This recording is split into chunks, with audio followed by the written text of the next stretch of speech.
First of all, I'm more than happy to hear the congressman say they're all going to El Salvador. I think for Republicans, this just confirms what we have believed about the Democratic Party and why it currently has a 21% approval rating in Congress.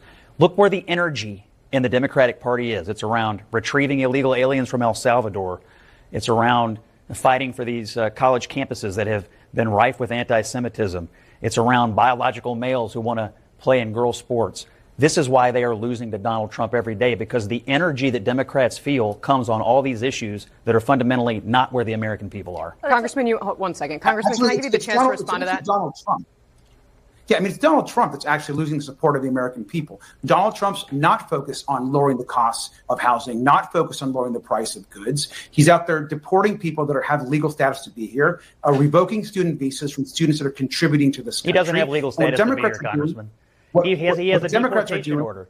You're going to go to El Salvador. You're going to go maybe go to the grocery store. Like, there's an issue here where you could possibly win on, but you're going to El Salvador instead. It's okay that someone walking into getting their citizenship, walking into their citizenship test, their citizenship meeting, is being apprehended on the way into their next process, which just happened to somebody in Vermont, and it's happening now across the country. Students are being deported and revoked of their student visas. Yes. Many are not being told why that's the case. That should not be happening in the United States. And certainly someone shouldn't be deported and being left in a prison in a foreign country when the Supreme Court says they should be returned back. And so those are the questions. And by the way, as Democrats and as a Congress and a government, we should be able to do multiple things at the same time.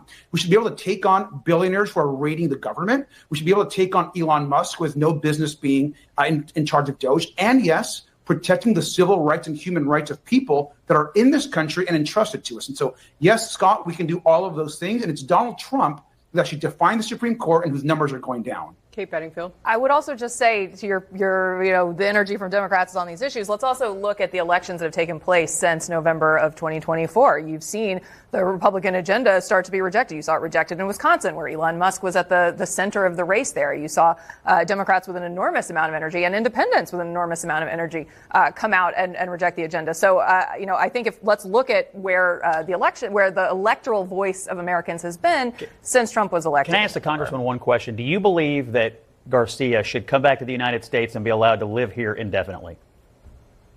I think that Garcia is allowed to due process. That's what I believe. Do you think he should be able to stay in the United States indefinitely, or would you support him being sent to another country?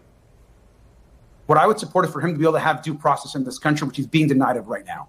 All right, Congressman, I do appreciate your willingness to answer questions from the panel, as well as my questions and participate here in the show. So thank you very much for your time. I hope you'll come back. All right, coming up next here.